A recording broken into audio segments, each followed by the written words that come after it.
Hello everyone. I hope सारे मस्त होंगे, स्वस्थ होंगे और सिलेबस की शुरुआत हो चुकी होगी और काफी अच्छे से चैप्टर जो है वो आगे जा रहे होंगे। तो मुझे लगा क्यों ना एक और वीडियो जो है अब अपलोड कर देनी चाहिए। तो यहाँ पर अब हम शुरुआत करने वाले हैं। एक बार हम चैप्टर नंबर सेकंड को स्किप करेंगे और हम चलेंगे चैप्टर नंबर थर्ड पे, क्योंकि जो चैप्टर नंबर सेकंड है उसमें सिर्फ कुछ बेसिक कंसेप्ट है। वो कभी अगर मुझे टाइम मिलेगा तो मैं उसकी वीडियो बनाकर आप लोगों के लिए डाल दूंगा, लेकिन अभी के लिए जो सबसे ज्यादा इम्पोर्टेंट टॉपिक है उस टॉपिक का नाम या उस चैप्टर का नाम है नेशनल इनकम, जो कि चैप्टर नंबर कहलाता है थर्ड, नेशनल इनकम। और इसी के बाद बोलते हैं हम यहाँ पर रिलेटेड एग्रीगेट्स, है ना। एग्रीगेट्स मैं पूरा लिख देता हूं, रिलेटेड एग्रीगेट्स। अब यहाँ पर चैप्टर की शुरुआत करने से पहले मैं आप लोगों से पूछता हूं कि यहाँ पर जितने भी नाम आए हैं उनमें से कौन कौन से नामों को या कौन कौन से शब्दों को आप पहचान सकते हो। देखिए, यहाँ पर आपके लिए क्लास 12th वालों के लिए ये एक नया सा कंसेप्ट है जिसको बोला जाता है national income and related aggregates. Believe me, जितने भी बच्चे आज ये वीडियो देख रहे होंगे उनमें से आधे बच्चों को नेशनल इनकम के क्वेश्चंस या नेशनल इनकम का कंसेप्ट आज भी समझ में नहीं आता। लेकिन अगर आप ये वीडियो देख लोगे तो आई होप कि आपके जितने भी डाउट या जितने भी कंसेप्ट है या जहां भी आप अटकते हैं उनसे बाहर आ जाएंगे और नेशनल इनकम का कोई भी क्वेश्चन ऐसा नहीं होगा जिसे आप सॉल्व नहीं कर सकते हो। ध्यान से समझना, नेशनल इनकम का मतलब होता है, चलो अब इसी नेशनल इनकम के कंसेप्ट को सीखने से पहले आपको एक और कंसेप्ट सीखना होगा जिसका नाम है डोमेस्टिक इनकम। अब ये क्या चीज होती है सर? चलिए आइए मैं आपको एक एग्जांपल से समझाने की कोशिश करता हूं कि क्या मतलब होता है नेशनल इनकम का और क्या मतलब होता है क्लास डोमेस्टिक इनकम का। देखो, सपोज ये एक इकोनॉमी है जिसका नाम है इंडिया और ये जो है हमारी यूएस की इकोनॉमी, ठीक है। चलिए अब हम एक एग्जांपल लेते हैं। सपोज इंडिया की इकोनॉमी में प्रोडक्शन हुआ, है ना। प्रोडक्शन ऑफ, एक काम करते हैं गाड़ी का नाम ले लेते हैं हम, स्कॉर्पियो। क्लियर? अब ऑब्वियस सी बात है, अगर स्कॉर्पियो का प्रोडक्शन जो है इंडिया के अंदर हुआ होगा तो ऑब्वियस सी बात है अभिषेक सर, RWI और P जो है वो जनरेट हुआ होगा। फॉर एग्जाम्पल, अगर इस इकोनॉमी में, इंडिया की इकोनॉमी में स्कॉर्पियो का प्रोडक्शन हुआ और वो देश के अंदर अंदर बिकी तो क्या जनरेट हुआ Abhishek sir? Rent, wages, interest and profit. जिसको RWIP का मतलब नहीं पता वो पहली वीडियो जाकर देखो, वहां आपको समझ में आ जाएगा कि RWIP जो है वो होता क्या है। तो क्या जनरेट हुआ इंडिया के अंदर? प्रोडक्शन हुआ किसका? स्कॉर्पियो का। तो ऑब्वियस सी बात है RWIP जनरेट हुआ। आप सबको पता है कि RWIP को क्या बोलते हैं? इसी RWIP को बोलते हैं फैक्टर इनकम। और जब ये इनकम देश के अंदर अंदर जनरेट हुई तो इसी को बोला जाता है क्लास डोमेस्टिक इनकम, ठीक है। अब बहुत सिंपल सा फंडा है, यही स्कॉर्पियो बिकने चली गई यूएस में तो यूएस से जनरेट होके आ गई हमारे पास RWIP, तो इसको बोलते हैं हम नेशनल इनकम। लेकिन इस RWIP को जोड़ने का एक तरीका होता है, कुछ टूल्स होते हैं, उन्हीं सारे टूल्स को बोला जाता है क्लास एग्रीगेट्स, जो टोटल कितने होते हैं? 8 होते हैं। तो आई होप आपको बहुत अच्छे से समझ में आ गया होगा कि national income and related aggregates का असल में मतलब होता क्या है। एक देश के अंदर स्कॉर्पियो का जनरेशन हुआ या प्रोडक्शन हुआ, है ना, इसको बोला हमने प्रोडक्शन ऑफ स्कॉर्पियो, वहां से जनरेट हुई एक इनकम जिसको बोलते हैं RWIP, और इसी RWIP को बोला जाता है फैक्टर इनकम। जब ये देश के अंदर अंदर जनरेट हुई तो क्या हो जाएगा, डोमेस्टिक इनकम। जब यही स्कॉर्पियो यूएस में चली गई बिकने के लिए और यहां से, ऑब्वियस सी बात है, यहां से भी इनकम जनरेट होकर इंडिया आएगी तो उसको भी बोलेंगे RWIP। लेकिन ये जो RWIP होती है इसको हम बोल देते हैं नेशनल इनकम। बहुत सिंपल सा फंडा बता रहा हूं, डोमेस्टिक इनकम तो हो ही रही थी, plus net factor income from abroad भी हो गई, तो ये क्या बन गया, नेशनल इनकम बन गया। क्या बन गया, नेशनल इनकम का कंसेप्ट बन गया। ये जो चीज है ये आपको अगले वीडियो में समझ में आएगी कि किस तरीके से जो है एग्रीगेट्स काम करते हैं। ठीक है, चलिए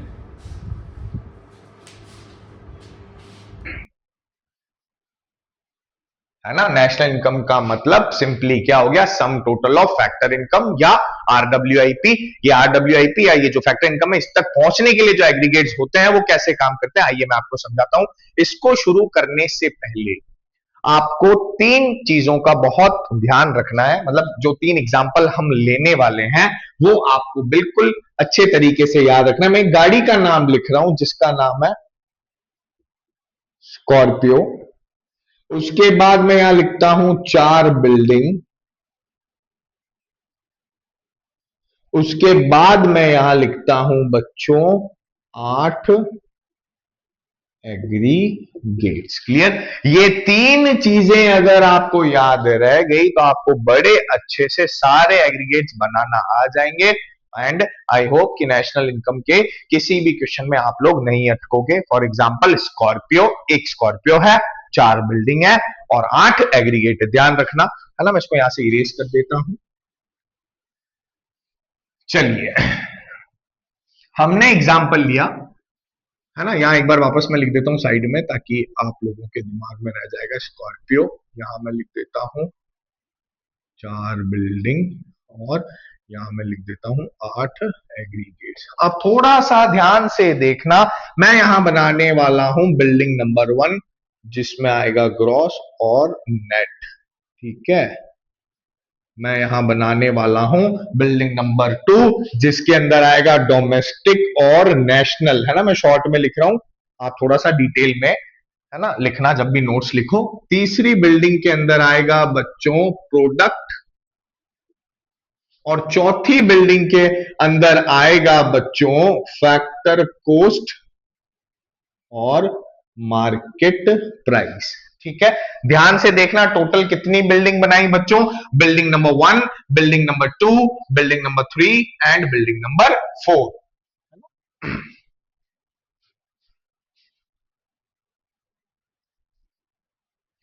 चलिए, तो ये बिल्डिंग नंबर 1, ये बिल्डिंग नंबर 2, ये बिल्डिंग नंबर 3 और बच्चों ये बिल्डिंग नंबर 4। तो ये चीज तो हो गई आपकी यहां से क्लियर। अब बात करते हैं हमारी गाड़ी जिसका नाम है स्कॉर्पियो।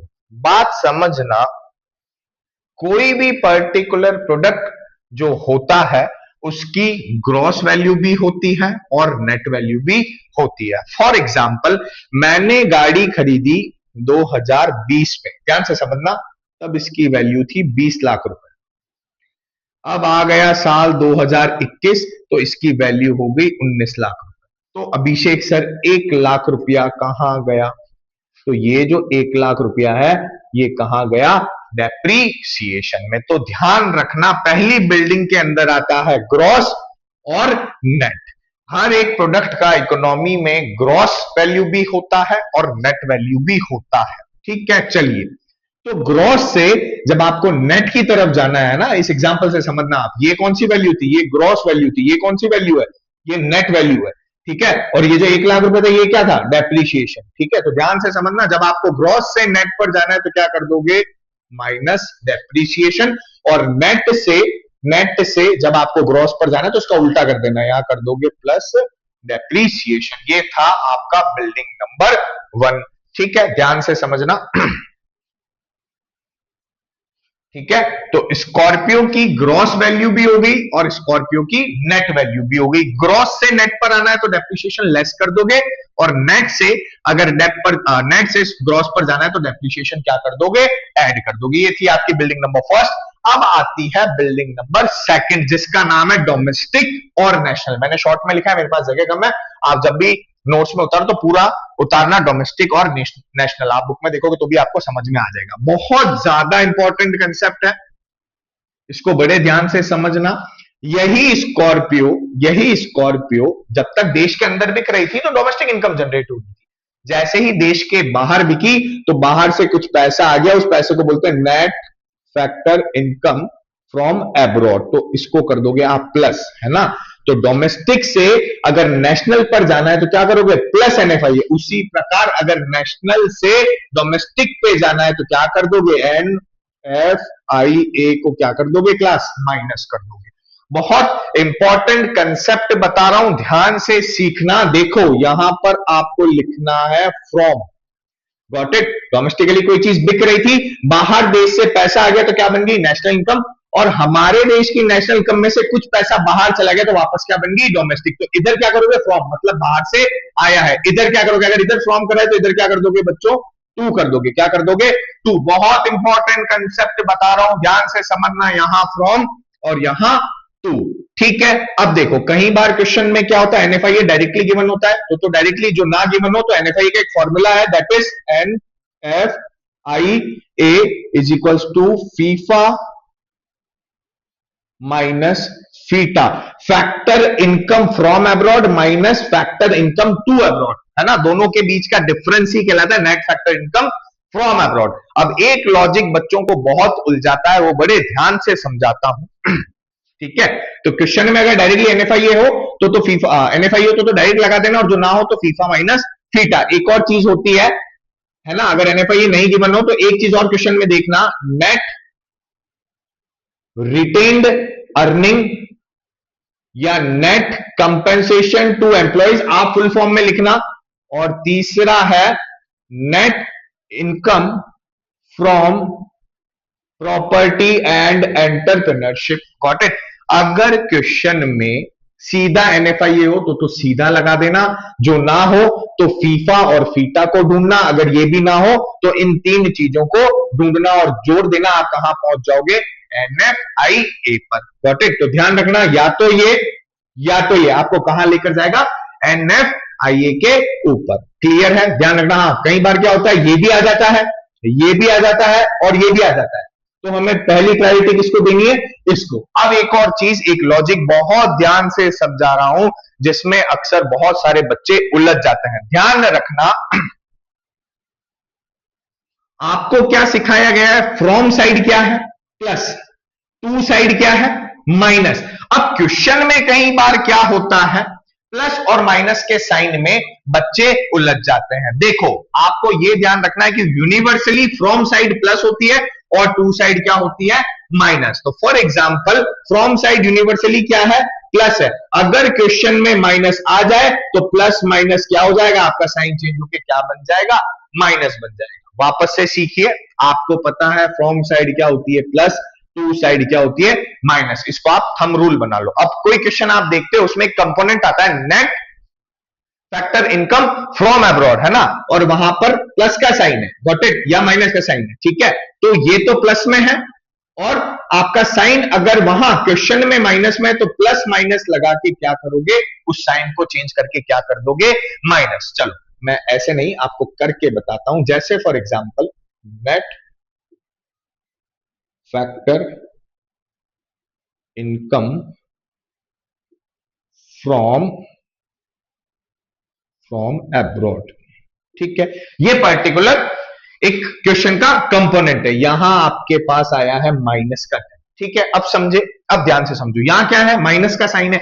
आपको यूनिवर्सली क्या ध्यान रखना है कि फ्रॉम साइड किसमें होती है, प्लस में, ठीक है। तो यहां एक प्लस लगाया, क्वेश्चन में माइनस में, तो प्लस माइनस क्या हो जाएगा बच्चों, माइनस हो जाएगा। उसी प्रकार अगर यही साइन प्लस में होता, अगर यही साइन प्लस में होता तो प्लस प्लस क्या हो जाता, प्लस हो जाता, गॉट इट। ये तो थी आपकी फ्रॉम साइड की कहानी। अब कई बार क्वेश्चन में ऐसा भी होता है, net factor income to abroad, ठीक है, टू अब्रॉड, ये आपका क्वेश्चन आया, net factor income to abroad किस में आई क्लास, माइनस में, ये आपका क्वेश्चन है। अब आपको पता है कि यूनिवर्सली टू साइड किसमें होगी, माइनस में, ठीक है, तो यहां ऊपर यूनिवर्सली किसमें है, माइनस, माइनस में, क्वेश्चन में एक बार और माइनस में आ गई तो माइनस माइनस क्या हो जाएगा बच्चों, प्लस हो जाएगा, गॉट इट, तो साइन जो है वो चेंज हो जाएगा। और उसी प्रकार अगर ये साइन यहां पर प्लस का आता है तो माइनस प्लस क्या हो जाएगा, माइनस हो जाएगा, गॉट इट। तो ये चीज ध्यान रखना, ये बहुत बड़ा लॉजिक है जो अक्सर बच्चों को उलझा देता है। तो इस तरीके से आप साइंस को क्या कर सकते हो, चेंज कर सकते हो। शर्त यह है कि आपको यूनिवर्सली ये याद होना चाहिए कि फ्रॉम साइड में क्या होगा, प्लस, और टू साइड में क्या होगा बच्चों, माइनस होगा। ये प्लस का प्लस रहेगा, ये माइनस का माइनस रहेगा। अगर क्वेश्चन में कोई साइन होता है तो इस साइन के साथ उस साइन को लगा के, है ना, जो फाइनल साइन है, जब आप एग्रीगेट को डालोगे तब उसको डाल देना, तो आपका क्वेश्चन बहुत आसानी से हो जाएगा, ठीक है। अब कहीं बार, है ना, कहीं बार क्वेश्चन में क्या होता है, एनएफआई होता है, डायरेक्टली गिवन हो तो ऐसे कर लेना, जो ना गिवन हो तो फीफा और फीटा, हाँ, इनके साइनों को मत बदलना, ये जो साइन है वो के वही रहेंगे। अगर factor income from abroad, factor income to abroad, इनके साथ जो साइन है वो साइन यथावत ऐसे कैसे रहेंगे, इनके साइनों को चेंज मत करना। तो क्वेश्चन में कई बार क्या होता है बच्चों, एनएफआई होता है, जो एनएफआई ना गिवन हो तो फीफा फीटा देख लेना, तो आपका एनएफआई निकल जाएगा।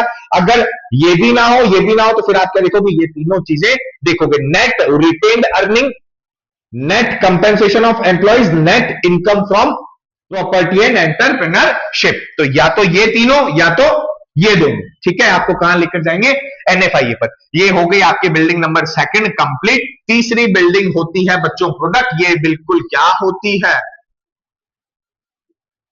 सेम टू सेम रहती है। और चौथी बिल्डिंग बोलते हैं फैक्टर कोस्ट और मार्केट प्राइस को। ये भी समझो, फैक्टर कोस्ट वो कोस्ट है जिस पर ये स्कॉर्पियो बनकर तैयार हुई थी।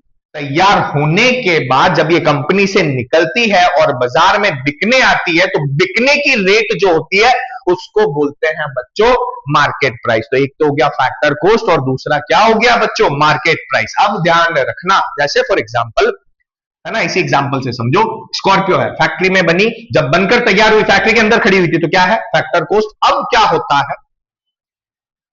है ना, जस्ट एन एग्जांपल, कि जो कंपनी है वो क्या करती है, पर्टिकुलर सरकार की सड़क का इस्तेमाल करती है गाड़ी बेचने के, समझ पा रहे हो ना, बनकर तैयार हो गई, फैक्ट्री में तो खड़ी रहेगी नहीं, बाहर बाजार में क्या होगा, बिकने के लिए आएगी। तो जब वो बिकने के लिए आएगी और जिस रेट पर बिकेगी उसको बोलते हैं मार्केट प्राइस। तो भैया कंपनी में बन के खड़ी हो गई, तो कंपनी वाले एक सड़क का इस्तेमाल करते हैं बाजार तक आने के लिए, तो अगर सड़क का इस्तेमाल करेंगे तो ऑब्वियस सी बात है सरकार को क्या देना पड़ेगा, टैक्स देना पड़ेगा। तो फैक्टर कोस्ट से अगर मार्केट प्राइस पर आना है बच्चों तो क्या कर दोगे, क्या कर दोगे, प्लस NIT, और उल्टा कर देना, अगर मार्केट प्राइस से फैक्टर कोस्ट पर जाना है तो क्या कर दोगे, माइनस NIT। NIT का मतलब होता है नेट इनडायरेक्ट टैक्स। इसका जो फॉर्मूला है वो है IT, indirect tax minus subsidy. Clear है, थोड़ी जगह कम है तो आप देख लेना, है ना, शॉर्ट में एक बार और थोड़ा सा मैं मिटा कर लिख देता हूं, ठीक है। ये चीज आई होप आपको समझ में आ गई होगी, है ना। वापस लिख देता हूं इस तरह, यहाँ लिखा NIT is equals to IT minus subsidy. Clear, ये आपका इसका फॉर्मूला हो गया। इसका शॉर्ट में लिख लो NFIA is equals to FIFA minus फीटा। मैंने बाहर देश से कितना कमाया और बाहर देश को कितना दिया, दोनों का डिफरेंस ही कहलाता है NFIA। अगर डायरेक्ट गिवन हो तो डायरेक्ट कर लेना, जो ना हो तो फीफा फीटा, और इसके नीचे जो लिखा हुआ था वो ढूंढ लेना। वैसे जो नीचे लिखे हुए तो बहुत कम आते हैं, ज्यादा काम फीफा और फीटा का ही पड़ता है आपके क्लास 12 के सिलेबस में, ठीक है। और यहां पर डेप्रीशिएशन, हाँ, एक और चीज ध्यान रखना, ये जो डेप्रीशिएशन होता है इसके कुछ और नाम भी होते हैं, जब आप कंपोनेंट्स पढ़ोगे ना तो इसके कुछ और नाम भी होते हैं, तो मैं यहां कर देता हूं अदर नेम्स ऑफ डेप्रीसिएशन। पहला, है ना, पहला कर देते हैं हम री, नहीं, पहला कर देते हैं कंजम्पशन, जो सबसे कॉमन नाम है जो हर बार इस्तेमाल, कंजम्पशन ऑफ फिक्स्ड कैपिटल। दूसरा होता है रिप्लेसमेंट कॉस्ट, और तीसरा होता है बच्चों करंट रिप्लेसमेंट कॉस्ट। तो बेसिकली क्या है क्लास, ये तीन नाम है किसके, डेप्रीशिएशन के। जब आप नेशनल इनकम के क्वेश्चंस करोगे और कंपोनेंट्स को समझने लगोगे तो आपको पता चल जाएगा कि डेप्रीशिएशन सीधा हो तो ठीक, वरना इस नाम से ढूंढना, कंजम्पशन ऑफ फिक्स्ड कैपिटल या फिर रिप्लेसमेंट कॉस्ट या फिर करंट रिप्लेसमेंट कॉस्ट, आपको नजर आ जाएगा। ठीक है, तीनों में से कोई अगर एक नाम हो तो वो डेप्रीशिएशन को ही क्या कर रहा है, इंडिकेट कर रहा है। अभिषेक सर आपने सब कुछ तो सिखा दिया। स्कॉर्पियो 4 बिल्डिंग 8 एग्रीगेट, एक स्कॉर्पियो है उसकी ग्रॉस वैल्यू भी है नेट वैल्यू भी है, वही स्कॉर्पियो डोमेस्टिकली भी बिकी है और नेशनली भी बिकी है। स्कॉर्पियो प्रोडक्ट है तो प्रोडक्ट ही रहने वाला है, और वही स्कॉर्पियो बनकर जब तैयार हुई थी तो उसको बोलते हैं फैक्टर कॉस्ट, और जब बाजार में बिकने आई तो उसको बोलते हैं मार्केट प्राइस। लेकिन अभिषेक सर आपने ये नहीं सिखाया कि 8 एग्रीगेट क्या होता है, वो भी मैं आपको 1 मिनट में सिखा देता हूं। कुछ नहीं करना है, कुछ भी नहीं करना है ना, मैं इरेज कर रहा हूं। कुछ नहीं करना है, अक्षर पकड़ो, पहले पहले अक्षर पकड़ लो, कुछ मत करो आप, है ना। 1 2 3 और 4, है ना। बहुत सिंपल ट्रिक बता देता हूं, इधर लिख लेना ग्रॉस और इधर लिख लेना नेट। ये ग्रॉस साइड हो गई, ये नेट साइड। पहला पहला अक्षर G D P at F C, तो इसको ऐसे लिखते हैं G D P at F C, एक याद आना चाहिए बस। उसके बाद ऑटोमेटिकली सारे के सारे याद आ जाएंगे, G D P at F C. अब दूसरे को कर दो G D P at MP, ये एफ सी था तो ये क्या कर दोगे एमपी। तीसरा G N P at F C, ये बीच वाला बदलना है ना, एनपी इसको नेशनल कर लेना, तो G N P at F C. चौथा क्या करोगे, वापस same to same G N P at MP, खत्म। 4 बने तो 4 ऑटोमेटिकली बन जाएंगे। ठीक है, ये कितने हो गए 4, ये बना 5वां।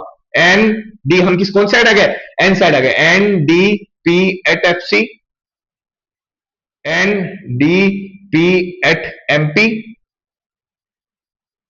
N N P at F C, N N P at MP. Clear है, तो ये आपके टोटल क्या हो गए, 8 एग्रीगेट बनकर तैयार हो गए। एक और चीज जो बहुत ज्यादा इंपॉर्टेंट है, हमेशा ध्यान रखना, 2 चीजें होती है, एक होता है नेशनल इनकम, एक होता है डोमेस्टिक इनकम। तो याद रखना, ये जो एनडीपीएफसी है इसी को बोला जाता है डोमेस्टिक इनकम, और ये जो एनएनपीएफसी है इसी को बोला जाता है नेशनल इनकम।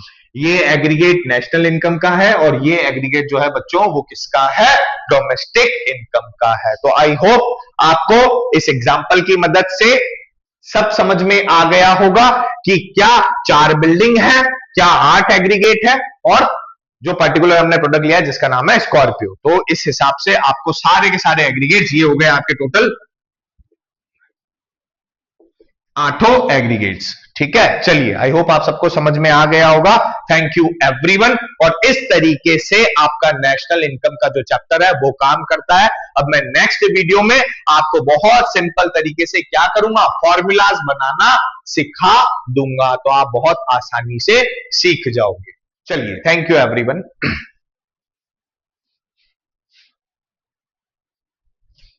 चलिए, तो अब मैं आपको इनकी मदद से, है ना, मैंने वीडियो को देखा तो ये थोड़ा सा उसमें वीडियो से बाहर हो रहा था, तो एनडीपीएफसी, एनडीपीएमपी, एनएनपीएफसी, और ये लास्ट में लिखा हुआ है एनएनपी एट एमपी। मैं थोड़ा सा इसको यहां से इरेज करके यहां लिख देता हूं, एनएनपी एट एमपी। कुछ नहीं करना है, ये एक याद आया तो ऑटोमेटिकली 3 याद आ जाएंगे। अगर ये आपको चारों याद हो गए तो कुछ नहीं करना है, ये जी की साइड बदल के इधर क्या कर दोगे, एन साइड को देखो, GDPFC NDPFC, GDPMP NDPMP, GNPFC NNP FC, G N P M P, N N P M P, कुछ नहीं करना है, बात के सारे के सारे वैसे के वैसे ही रहेंगे, सिर्फ इधर जो जी था वो इधर आने के बाद क्या हो जाएगा, एन बन जाएगा। ठीक है, अब आपको सिखाते हैं कि किस तरीके से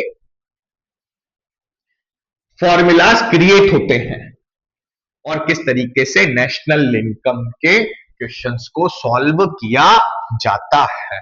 ठीक है, टोटल कितना एग्रीगेट है, 8 एग्रीगेट है, कोई भी 2 एग्रीगेट उठा लीजिए।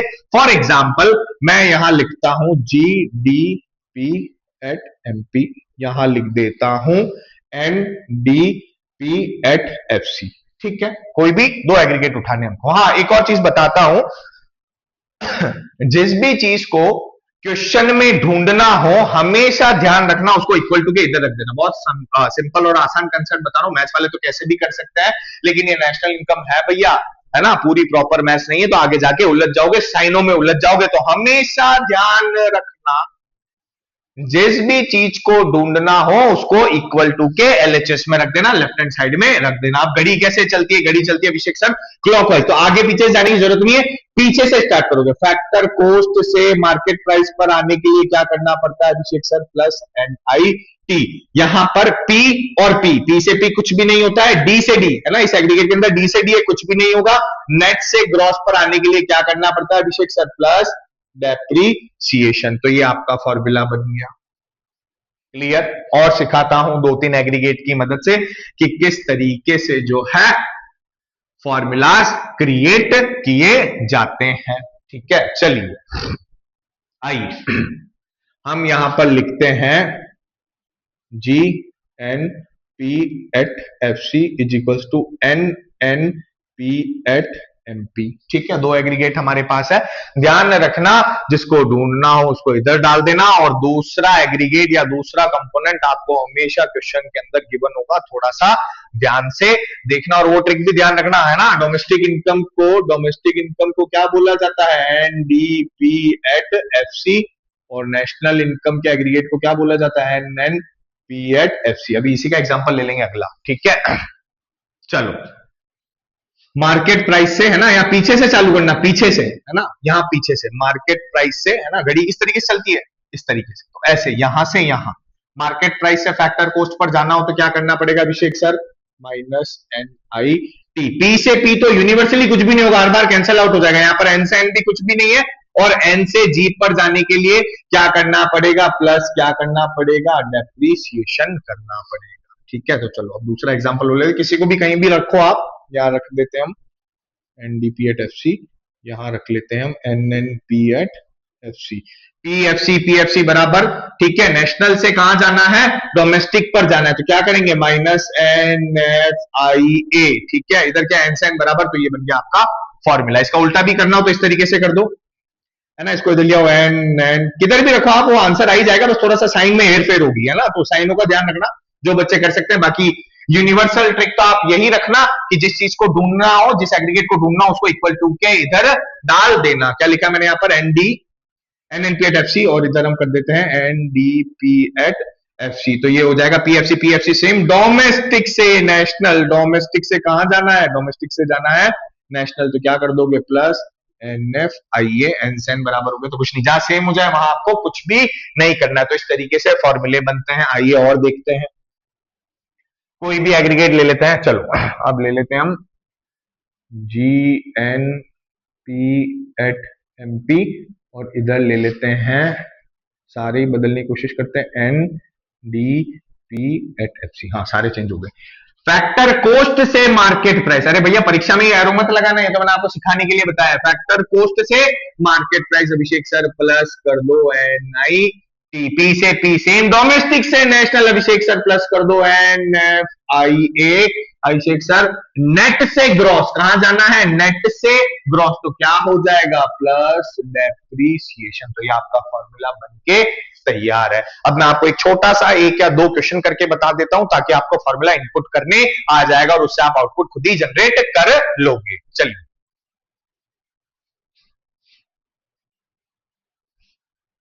चलिए एक रैंडम क्वेश्चन आपके सामने है, यहां पर जो है हमें क्या कैलकुलेट करना है, जीडीपी एट एमटी, और गिवन कंपोनेंट्स जो है वो है हमारे पास एनडीपीएफसी 100 करोड़, एनआईटी 10 करोड़ और डेप्रिसिएशन 10 करोड़। तो मैंने आपको क्या सिखाया है, जिसको ढूंढना है उसको कहां रख दोगे, उस एग्रीगेट को लेफ्ट हैंड साइड में, ये रख दिया हमने। जीडीपी एमपी जो गिवन है वो यहां पर लिख दो, एनडीपीएफसी। अब आप फॉर्मूला बनाओ, फैक्टर को से मार्केट प्राइस करोगे तो प्लस एनआईटी होगा, पी से पी सेम, डी से डी सेम, और नेट से अगर हमें ग्रॉस पर जाना है तो क्या करना पड़ेगा, प्लस डेप्रिसिएशन करना पड़ेगा। जीडीपीएमपी इज इक्वल टू एनडीपीएफसी की वैल्यू 100 करोड़, एनआईटी की वैल्यू 10 करोड़, डेप्रिसिएशन की वैल्यू 10 करोड़। तीनों को जोड़ोगे क्या हो जाएगा आपका 120 करोड़ जो है वो आपकी वैल्यू आ जाएगी किसकी, जीडीपी एमपी की। तो इस प्रकार से आप क्वेश्चन करते हो। हाँ ध्यान रखना भैया, वो एनएफ ये वाला कंसेप्ट कि कहां पर साइनों को चेंज करना है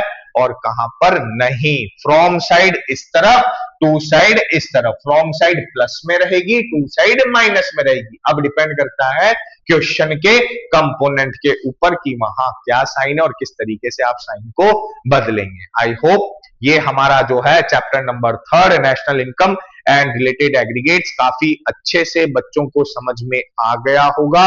ये 8 एग्रीगेट्स आप बनाना सीख गए होंगे और अब आप क्वेश्चंस जो है आसानी से कर पाओगे। मैं आशा करता हूं कि सबको बहुत जो है वीडियो अच्छा लगा होगा। अगर अच्छा लगा तो लाइक, शेयर और सब्सक्राइब मेरे चैनल को करना ना भूलें। Thank you everyone and all the very best. Chapter number 4 जो है वो मैं जल्द ही आपके लिए लेकर आऊंगा।